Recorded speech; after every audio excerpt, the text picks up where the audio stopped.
Escala 6x1 está prestes a chegar ao fim. Luana Piovani treta com Thiago Leifert e Virgínia Fonseca ao mesmo tempo. Milton Cunha exibe um maridão em férias pelo Amazonas. Inês Brasil e Patrícia Teló anunciam candidatura a deputadas. Cláudia Leite entra em surto e se diz aliada dos LGBTs. Filme Dark Horse, que conta a vida do presidiário Jair Bolsonaro, vira piada na gringa. Essas e outras no nosso Rolinho de Notícias, agora no ar.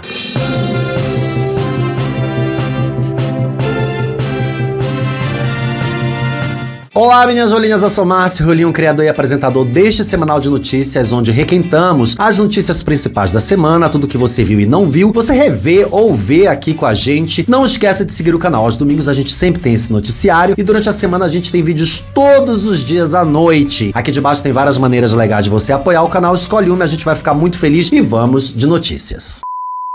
Vitória! Abrindo sempre a edição com o bloco político, o plenário da Câmara dos Deputados aprovou em primeiro turno a PEC que propõe o fim da escala 6x1. Com 472 votos a 22, a proposta reduz em 2 etapas a jornada de trabalho no Brasil das atuais 44 horas para 40 horas semanais. A proposta segue para o Senado. Pelo texto aprovado, 60 dias após a promulgação da nova emenda constitucional, a jornada semanal no país passará para 42 horas, já com 2 dias de repouso remunerado por semana. Um deles, preferencialmente, será o domingo. Depois de 12 meses, a nova carga máxima de trabalho por semana no Brasil será definitivamente de 40 horas. A aprovação veio após muita pressão popular e mobilização de trabalhadores e trabalhadoras de todo o país que foram às ruas pressionar os parlamentares de seus estados e mobilizar com muito apoio dos mais diversos setores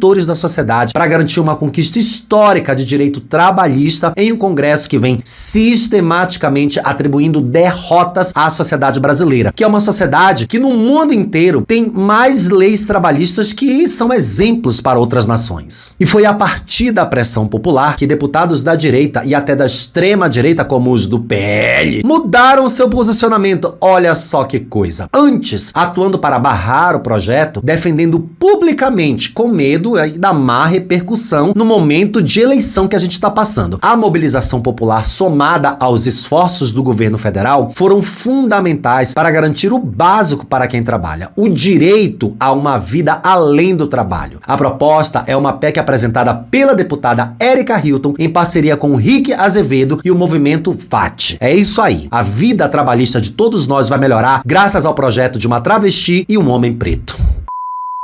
Virou chacota. O jornal britânico Financial Times afirmou que o filme Dark Horse, que é a cinebiografia do ex-presidente Jair Bolsonaro, agora presidiário, passou a representar um desgaste político para o senador Flávio Bolsonaro após as revelações envolvendo aí o banqueiro criminoso Daniel Vorcaro. Em reportagem publicada na quinta-feira, no dia 25, o periódico classificou a produção como uma comédia de erros antes mesmo de estrear. Segundo o texto, o projeto teria sido abalado após a divulgação de mensagens que apontariam pedidos de financiamento feitos por Flávio ao dono do Banco Master. Todo mundo ouviu os áudios, né? O caso veio à tona nesse mês, após a reportagem publicada pelo The Intercept Brasil revelar que o Vorcaro teria acertado um aporte de 24 milhões de dólares para o longa-metragem. O valor equivale a cerca de 134 milhões de reais na cotação da época. Ainda de acordo com a publicação, parte do montante, cerca de 61 milhões, teria sido liberada entre fevereiro e maio deste ano. As mensagens divulgadas mostram Flávio Bolsonaro cobrando a continuidade dos pagamentos e tratando Vorcaro de forma muito próxima, como um amigão, né? Na bandidagem é assim. Na análise do Financial Times, a crise envolvendo Vorcaro levanta dúvidas sobre o potencial eleitoral de Flávio Bolsonaro, ainda bem, apontado por aliados como possível herdeiro político do pai, que está preso a presidiário. A reportagem também ouviu o ex-estrategista da Casa Branca, Steve Bannon, aliado aí dos movimentos conservadores internacionais. Segundo Steve, o filme pode ter forte alcance entre os apoiadores do movimento MAGA lá nos Estados Unidos, especialmente pela presença do ator Jim Caviezel no elenco, que é um trumpista assumido. Bannon afirmou ao jornal britânico que a produção sobre Bolsonaro, estrelada por um ator de Hollywood, teria um impacto muito maior do que campanhas tradicionais de televisão. Flávio Bolsonaro nega irregularidades. Nós estamos ansiosos para assistir esse filme e fazer muitos cortes, reacts e tudo que a gente puder fazer de chacota. Agora vamos para o bloco de sangue e destruição. Falso médico. Um dos falsos médicos investigados por envolvimento na morte de 9 pacientes no hospital Jardim Helena, em São Miguel Paulista, na zona leste de São Paulo, foi flagrado aplicando uma injeção em uma mulher no meio da rua. Exatamente. Nas imagens é possível observar Marcos Felipe de Barros encontrando uma mulher na calçada de um condomínio. Eles se abraçam tranquilamente e caminham em direção a um carro, que parece ser o carro dela. A mulher tira a blusa e o suspeito aplica uma injeção no braço direito dela. Os dois se abraçam novamente e o homem volta para o condomínio. Assistam ao vídeo.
Marcos e outro falso médico foram alvo de uma operação feita pela Polícia Civil nessa terça-feira agora no dia 26. São cumpridos 2 mandados de prisão e 7 de busca e apreensão na capital paulista, bem como em São Bernardo do Campo, Guarulhos, Poá, Mogi das Cruzes e várias outras cidades. De acordo com a investigação, os 2 homens atuavam como falsos médicos no hospital particular Jardim Helena. Eles são apontados como responsáveis por cerca de 2.000 atendimentos na unidade ao longo de 2 anos, com 9 mortes decorrentes de mau atendimento. Segundo o delegado José Mariano de Araújo Filho, responsável pelo caso, há indícios de omissão e negligência do próprio hospital, além de suspeitas de lavagem de dinheiro. A gestora operacional e o diretor clínico da unidade serão afastados por ordem judicial. E o velho da Havan? A Justiça do Trabalho em Mato Grosso determinou que a filial da Havan em Rondonópolis ofereça cadeiras com encosto aos vendedores. A decisão em caráter liminar foi assinada no fim de abril e atende a uma ação civil pública movida pelo Ministério Público do Trabalho. Segundo o MP, a ação teve como base uma fiscalização realizada em 2025 e de denúncias de ex-funcionários. O órgão afirma que os trabalhadores relataram a ausência de cadeiras nos setores de vendas, o que dificulta aí um descanso dinâmico e uma alternância postural durante as pausas. Na ação, o Ministério Público do Trabalho pede ainda que a Havan seja condenada ao pagamento de 500 mil por suposto dano moral coletivo. A juíza Michele Trombini Saliba, da primeira vara do trabalho de Rondonópolis, entendeu que a exigência de permanecer em pé durante toda a jornada poderia comprometer o bem-estar dos empregados. Poderia não, pode, né? Essa decisão menciona o artigo 199 da CLT, que prevê assentos adequados quando a atividade exigir trabalho sentado e, nos casos de trabalho em pé, a disponibilização de assentos para uso nas pausas, permitidas aí pelo serviço. Luciano Heng criticou a liminar e afirmou que se trata de uma decisão ideológica travestida de justiça. O empresário também disse que a Havan cumpre regras de ergonomia, possui normas de descanso e permite pausas ao longo da jornada. Acreditamos. Maus tratos. Uma mãe de 26 anos foi presa na tarde de quinta-feira, no dia 14, por maus tratos contra os 3 filhos em Serquilho, no interior de São Paulo. Um menino de 2 anos foi resgatado após apresentar dificuldade para fazer cocô e defecar 2 camisinhas no banheiro de uma creche. A Polícia Civil investiga se a criança foi estuprada ou se ingeriu os preservativos em casa por falta de cuidados do responsável. Após a diretora da creche denunciar a situação, a Polícia Civil, a Polícia Militar também e a Guarda Civil Municipal de Serquilho realizaram uma operação para investigar aí a responsável e resgatar o garoto. As equipes foram até a casa da vítima no bairro Parque das Árvores e encontraram o local em situação insalubre. Assistam à prisão.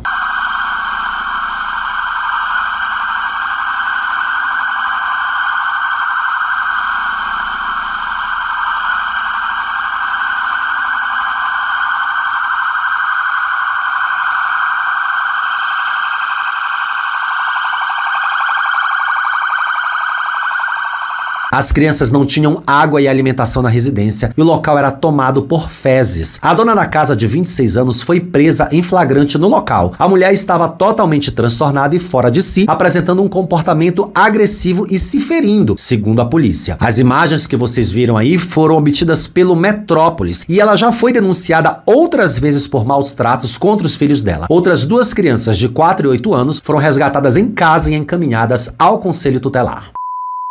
Sem Times Square no Brasil. O projeto que prometia transformar o cruzamento das avenidas São João e Ipiranga lá no centro de São Paulo, uma espécie de Times Square paulistana, a decisão dessa quarta-feira, no dia 27, impede, ao menos por enquanto, a instalação dos painéis de LEDs previsto para prédios históricos da região central da capital. A liminar foi assinada pela juíza Celina Kiyomi Toyoshima, da 4ª Vara da Fazenda Pública, que citou a decisão a magnitude do projeto, o impacto urbano na região central e o possível dano à população antes de autorizar o avanço da proposta. A magistrada determinou a suspensão imediata dos efeitos da aprovação do projeto e proibiu o início de qualquer obra, instalação ou intervenção ligadas aos painéis de LED. A decisão também determina que a Prefeitura de São Paulo e os responsáveis pelo projeto apresentem uma série de documentos à Justiça, incluindo a íntegra do termo de cooperação do projeto, atas de reuniões técnicas, pareceres urbanísticos, documentos ligados ao patrimônio histórico e registro da consulta pública feita com a população. Eu não recordo dessa consulta pública, então. O projeto previa a instalação de telões luminosos em prédios históricos da região, inspirados na famosa área turística da Times Square em Nova York. Entre os edifícios que receberiam os painéis estavam o Cine Paris República, edifício lindíssimo, tá? O edifício Herculano de Almeida, a Galeria Sampa e o edifício New York. Com a decisão judicial, o projeto fica paralisado até nova análise da Justiça e tomara que jamais aconteça.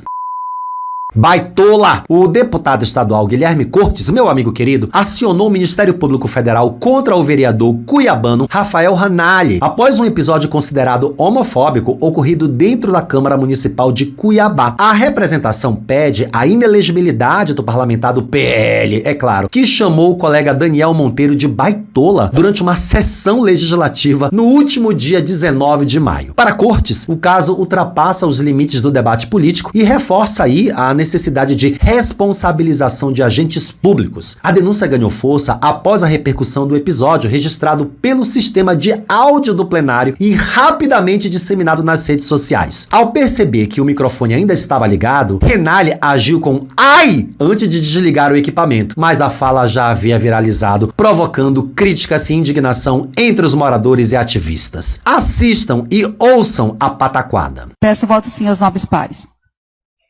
Parabéns. Não havendo mais quem queira discutir em votação, abro o painel. Eu ia apresentar esse, estava o seu lá já. Ai, ai.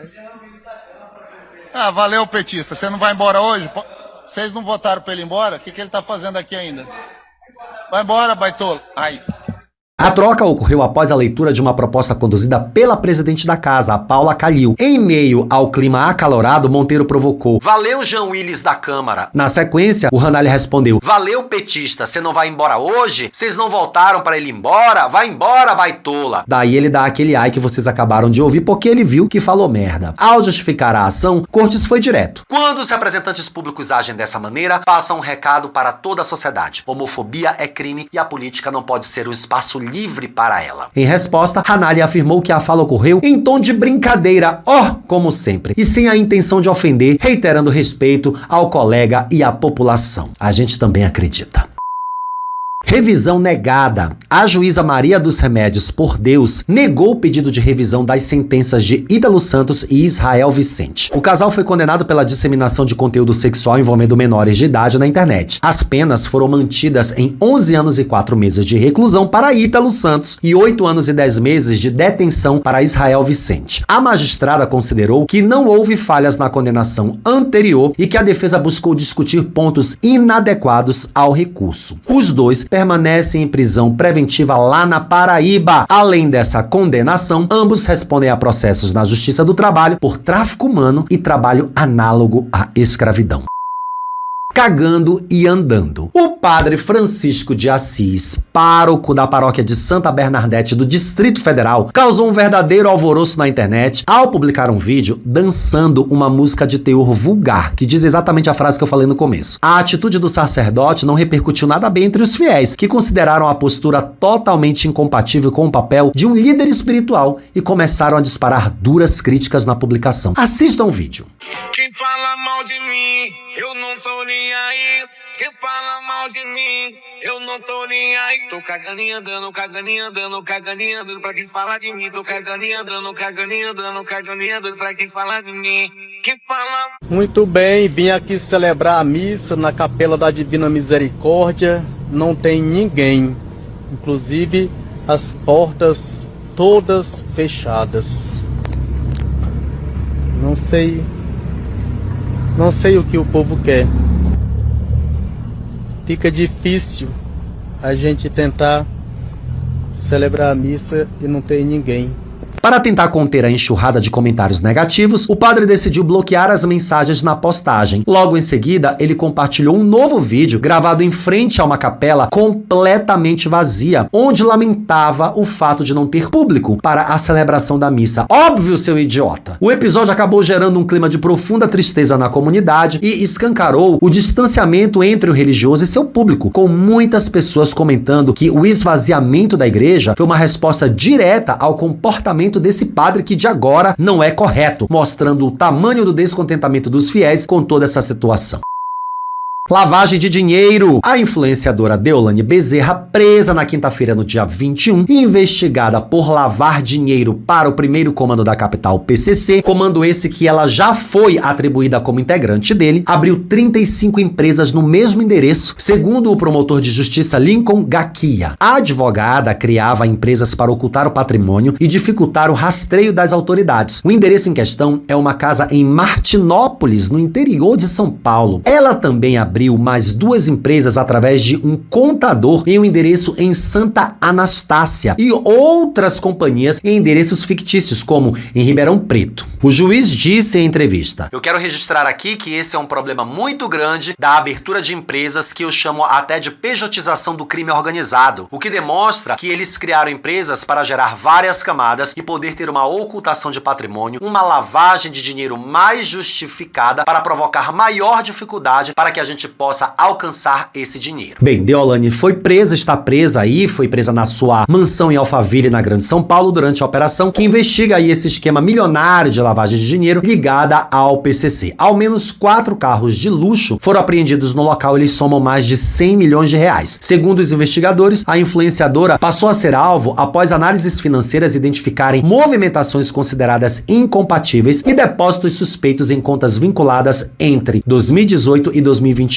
Os investigadores apontam que mais de 50 depósitos foram realizados em contas ligadas a Deolane, totalizando cerca de 700 mil reais. Parte dos valores teria sido enviada para um homem na Bahia que recebe salário mínimo e é suspeito de atuar como laranja no esquema investigado. Seguidores da Virgínia. Luana Piovani voltou a fazer críticas públicas envolvendo Virgínia Fonseca. Nessa terça-feira, no dia 19, a atriz compartilhou em suas redes sociais uma publicação que comparava o número de seguidores da influenciadora Virgínia Fonseca ao de grandes nomes da música brasileira, como Maria Bethânia e Rita Lee, por exemplo. O post repostado pela artista mostrava que Bethânia possui 1,7 milhões de seguidores, enquanto a saudosa Rita Lee maravilhosa soma 1,6 milhão na mesma plataforma plataforma. Na sequência, aparecia um print do perfil da Virgínia Fonseca, que ultrapassa os 55 milhões de fãs na rede social. Ao compartilhar a comparação, Luana Piovani criticou o comportamento do público brasileiro e disparou: Brasilzão no rebanho, os animais sendo currados e pedem mais. Então toma, eu tô salva. Vale lembrar que Luana Piovani se envolveu em uma grande polêmica com Virgínia Fonseca no mês passado, após ela afirmar que uma maldição cairia sobre a influenciadora e seus filhos pelo fato de ela divulgar casas de apostas nas redes sociais. Eu concordo, tomara que caia essa maldição e eu também tô livre. A Virgínia apareceu aí chorando nas redes e afirmou que processaria a atriz por essas declarações. A influenciadora também disse não ter entendido o motivo de Luana ter envolvido seus filhos na polêmica. Ela entendeu sim. Luana Piovani, segundo round. Então, a gata não poupou críticas a Thiago Leifert após o apresentador sair em defesa pública de Virgínia Fonseca nas redes sociais. Olha que loucura. Em seu perfil no Instagram, a atriz compartilhou um vídeo em que Duda Meneghetti, maravilhosa, querida, minha colega, apresentadora aí da Dia TV, refutava as falas do jornalista sobre a influenciadora. Ao publicar o conteúdo, Luana Piovani também disparou críticas contra o ex-global. Disse ela: esse cara é um imbecil total, ele já desocupou, achei que ele estivesse ocupado ainda. Dei um gato pra ele. Em um vídeo publicado em seu canal no YouTube, Thiago Leifert resolveu defender a Virgínia Fonseca, que vem sendo aí alvo de críticas desde que ela confirmou que atuará como repórter especial do Domingão do Hulk na Rede Globo durante a Copa do Mundo aí. Talvez ela tenha comprado essa função, a gente não sabe, né? Na gravação, o apresentador afirmou enxergar machismo nos ataques direcionados ao novo projeto profissional da influenciadora. Segundo ele, Virgínia não exercerá a função jornalística tradicional, mas participará da cobertura como criadora de conteúdo. Tá boa? Na sequência, Leifert afirmou que os ataques direcionados à influenciadora podem funcionar como bombinhas de fumaça. Em seguida, relembrou um comentário feito sobre Virgínia, que segundo ele, teve teor machista. Disse ele: com mulher é muito machão, né? Machista no ar ninguém fala. Agora diz que uma mulher adulta não consegue se contentar 2 frases de silêncio, aí o machismo não existe mais. Muito machão com mulher. Ele acrescenta aí, criticando a Luana Piovani. Site das sapatonas. O Pornhub, né, um site aí famosão de putaria, anunciou o lançamento de uma nova plataforma voltada especificamente para o público lésbico. Se chama Pornhub Sapphic, referência ao nome Safo, né, de sáfico. A iniciativa marca o movimento estratégico da empresa em direção a uma experiência mais segmentada e inclusiva, com foco em conteúdos produzidos por e para mulheres lésbicas, bissexuais e pessoas não binárias. E isso é uma coisa muito maravilhosa, se os homens não se apossarem do conteúdo, porque eles são um bando de tarado. Segundo a companhia, o projeto nasce a partir de uma escuta ativa da própria audiência, que há tempos pedia um espaço mais alinhado aos seus interesses e formas de consumo. A proposta do Sapphic é representar a navegação e o tipo de conteúdo oferecido, priorizando o chamado olhar feminino dentro do entretenimento adulto. Vale destacar que muitas mulheres lésbicas, sim, dizem que existe conteúdo adulto lésbico e que não tem nada a ver com esse conteúdo entre mulheres feito por grandes figurões da indústria pornográfica. De acordo com Alexei Kekese, vice-presidente da marca e da comunidade do Pornhub, o novo hub foi desenvolvido com base em feedback direto de mulheres lésbicas, queers e até heterossexuais. Os dados internos da empresa reforçam essa aposta, disse ele. A categoria lésbica já é a mais consumida entre mulheres no site, que representam cerca de 38% da audiência global do Pornhub. Enfim, com o Sapphic, a experiência é aprofundar essa relação, oferecendo um ambiente mais acolhedor e representativo e livre de ruídos que historicamente afastavam parte desse público. Pink Money. A dublê de cantora Cláudia Leite deu uma entrevista recente ao portal Popline em que abordou o tema LGBT num tom mais reflexivo. Tá surtada, né? Um pouco cuidadoso, um pouco de espiritualidade, respeito e diversidade, tentando ali reforçar uma imagem de acolhimento em meio a um histórico que, ao longo dos anos, gerou críticas e desconfortos dentro da própria base de fãs da bonitona. A Cláudia Leite, que é evangélica e já postou uma luminária de revólver sobre uma bíblia durante as eleições, fez questão de se posicionar contra o uso da religião como justificativa para a discriminação e destacou que a sua fé não se alinha a esse tipo de postura. Disse a bolsonarista: eu acredito que a fé e o amor caminham juntos. Minha relação com a espiritualidade sempre foi baseada em acolhimento, respeito e empatia. Não acredito em uma religiosidade que seja usada para justificar preconceitos ou qualquer forma de discriminação. A cantora ainda reforçou que considera uma aliada da comunidade LGBT. Oh, meu Deus, que aliada é essa? essa, né? E destacou o papel que acredita exercer enquanto artista. Disse ela: faço questão de que meus shows sejam um espaço seguro para todo mundo. As pautas e as lutas da comunidade precisam ser olhadas e respeitadas durante um ano inteiro. Para mim, ser aliada também é usar a música e os espaços que ocupo para celebrar a diversidade e o respeito e o direito de cada um. Tá doidona, né? Enfim, parte do público ainda se apega aos episódios passados. O público, eu não sou público, não dou apegada a nada, nunca gostei dessa mulher. E todo mundo tem bastante cautela quando os outros enxergam uma tentativa legítima de aproximação e a atualização do seu discurso. Eu, por exemplo, tô com o Fernando Pedrosa e com a Lorelai Fox.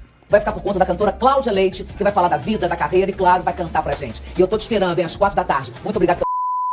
Manuel boicotado, né? A confusão envolvendo o Ed Mota, que foi acusado de proferir falas xenofóbicas contra funcionários de um restaurante do Jardim Botânico, Zona Sul do Rio de Janeiro, no início desse mês aí, ganhou mais um capítulo recentemente. O cantor se apresentou na Lapa no último dia 29 agora, e os internautas resolveram protestar contra a apresentação, fazendo comentários na publicação aí da agenda do local. Os comentários foram muito interessantes, dizia assim: importante que haja um boicote nesse show do Ed Mota. Talvez seria melhor desmarcar esse show. Uma linda lição para uma petulância dele. Circo vazio, bem pedagógico. Cancela Ed Mota, cancela a rolha Ed Mota e põe alguém legal. Não queime esse filme. Vou insistir mesmo no Ed Mota. O circo voador é conhecido por abraçar a diversidade. Ed Mota não. Enfim, foram muitos comentários, mas o show aconteceu e sim teve público. Ed Mota passou a ser investigado por injúria, por preconceito, após a confusão registrada no restaurante Grado no início desse mês. Eu acho que eu falei isso somente no Instagram, na Zona Sul do Rio de Janeiro. O crime prevê pena de reclusão de 1 a 3 anos. O artista já apresentou seu depoimento e informou anteriormente que estava viajando ao ser intimado. Vale lembrar que ele gravou aí um pedido de desculpas aos nordestinos, em especial aos paraibanos, por ter chamado o garçom de Paraíba. Enfim, não pegou bem, ninguém aceitou essa desculpinha furada.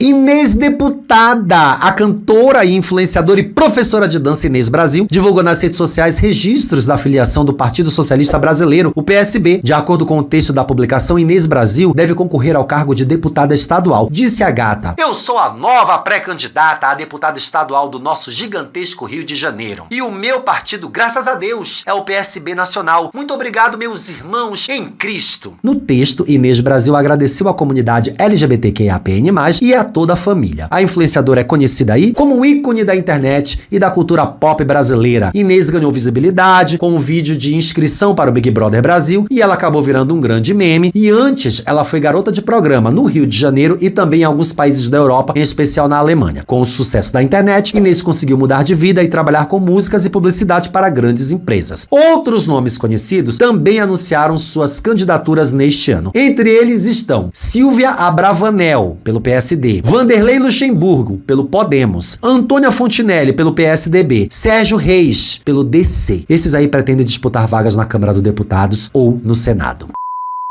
Patixa Deputada. Vocês acharam que acabou? A influenciadora amazonense Patixa Teló voltou a movimentar os bastidores da política no Amazonas após ganhar força como possível candidata a deputada federal nas eleições de 2026. As informações são do portal Potiguar, conhecida aí nacionalmente pelo carisma e pelos bordões e pela forte presença nas redes sociais. Patixa Teló voltou a ter o nome comentado em grupos políticos e entre lideranças partidárias do estado. Nos últimos dias, vídeos antigos da influenciadora passaram a circular novamente na internet, reacendendo aí as discussões sobre relação com a política. Entre os conteúdos resgatados estão gravações de 2020, quando ela anunciou a pré-candidatura ao cargo de vereadora de Manaus, minha cidade natal. Embora eu só tenha nascido lá, eu sou paraense. Apesar de ter construído notoriedade principalmente através do humor e das redes sociais, o nome de Patixa já vinha sendo associado ao meio político nos últimos anos. Em 2025, ela ganhou repercussão nacional após participar de uma sessão solene na Assembleia Legislativa de Goiás, a Alego, durante uma homenagem a profissionais de odontologia. Na ocasião, Patixa discursou sobre autoestima, saúde bucal e transformação pessoal após realizar um implante dentário. A repercussão reacendeu aí debates sobre o crescimento da influência política de personalidades da internet e o potencial eleitoral de alguns populares nas redes sociais. Um grande perigo pra gente. Bem, um país onde se elege o Tiririca e quase se teve candidatos como Silvio Santos, Luciano Huck, Pablo Marçal, Patixa é o menor dos nossos problemas. Olá, vizinho! Meu conterrâneo Milton Cunha está aproveitando seus dias de descanso ao lado do maridão Vitor Moraes, muito gato. Eles estão lá em Manaus. Segundo o site Fino, o casal desembarcou na capital amazonense para participar da segunda edição do Festival Cunhã, que é um festival aí idealizado pela ex-BBB Isabelle Nogueira, amazonense. Nascido entre os igarapés da Ilha do Marajó, no Pará, meu conterrâneuzaço, Milton disse em entrevista ao G-Show: voltando à minha terra, a grandeza da minha floresta, a beleza das águas, ritos, mitos e lendas, cunhãs, pajés e caciques. Com longa trajetória no carnaval, Milton também ressaltou o impacto da experiência sensorial vivida na Amazônia, reforçando aí o caráter único da região, dizendo: como Manaus, a Amazônia é diferente de tudo no mundo. Você não tem essa exuberância natural nem na África, nem na China. Gato, eu concordo. Eu sou dos dois lugares ao mesmo tempo, Amazonas e Pará, e realmente você está certo. Companheiro de viagem frequente Vitor Moraes tem compartilhado aí momentos da jornada dos dois nas redes sociais, refletindo sobre a importância de conhecer o Brasil profundo e, claro, as fotos chamaram a atenção dos sedentos na internet, né? Tanto para elogios quanto para hate, porque há pessoas que não aguentam a felicidade alheia. Viva Milton Cunha e Vitor Moraes e que o amor prevaleça. Laboratório Safadinho. O ator Alejandro Clavier passou por uma preparação intensa e bastante conectada à realidade, retratada na obra Ruas da Glória, filme qual ele interpreta o personagem Adriano. No longa-metragem, Adriano é um garoto de programa que atua nas ruas do Rio de Janeiro e decidiu que apenas o estudo do roteiro não seria suficiente para dar conta da complexidade do papel. Então o ator iniciou uma imersão no universo do sexo pago, buscando referências reais para construir aí uma atuação mais autêntica e distante de estereótipos. Clavô frequentou saunas gays, cinemões adultos e outros espaços ligados à prostituição, além de observar o funcionamento desses ambientes e conversar com profissionais do sexo. O objetivo era compreender não só a dinâmica desses locais, mas também os códigos de convivência, relações de troca e as diferentes camadas humanas presentes nesse cotidiano. Ele se aprofundou aí no assunto, né? Que legal. Ele destacou o desejo de interpretar uma história que aborda um tema sensível e pouco explorado no cinema brasileiro, disse o bonitão. Eu fiz muitos testes para essa personagem. Eu queria muito fazê-lo, por tratar de um tema sensível e pouco explorado. Conversei com muitos profissionais do sexo, visitei cinemões, saunas, clubes onde esse serviço é oferecido e coletei muitos depoimentos que são difíceis de reproduzir. O ator também falou das suas cenas de nudez no filme, reforçando que esse tipo de exposição só faz sentido quando está servido na narrativa. No filme, Adriano é um imigrante uruguaio que vive da prostituição nas ruas do Rio de Janeiro e tem sua trajetória atravessada por vulnerabilidades. Bom, quem já viu alguns filmes dele aí peladão, conta que ele é muito dotado de talento.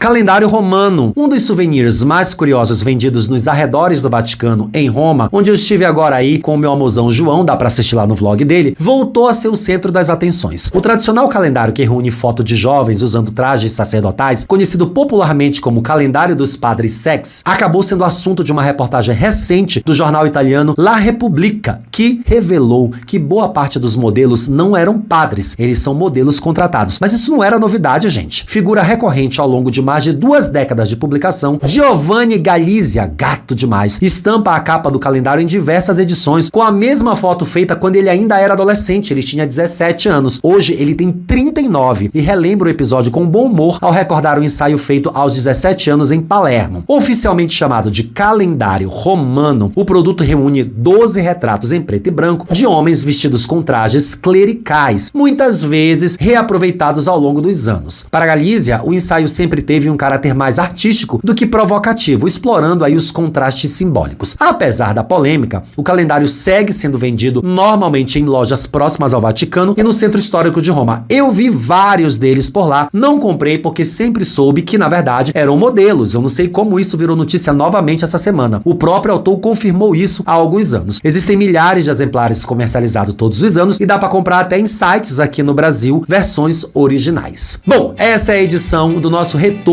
aí do Rolinho de Notícias. Eu espero que vocês tenham gostado. Sigam o canal. Bem aqui eu tô deixando o último Rolinho de Notícias para vocês continuarem maratonando. Um grande beijo e até o próximo domingo. Tchau.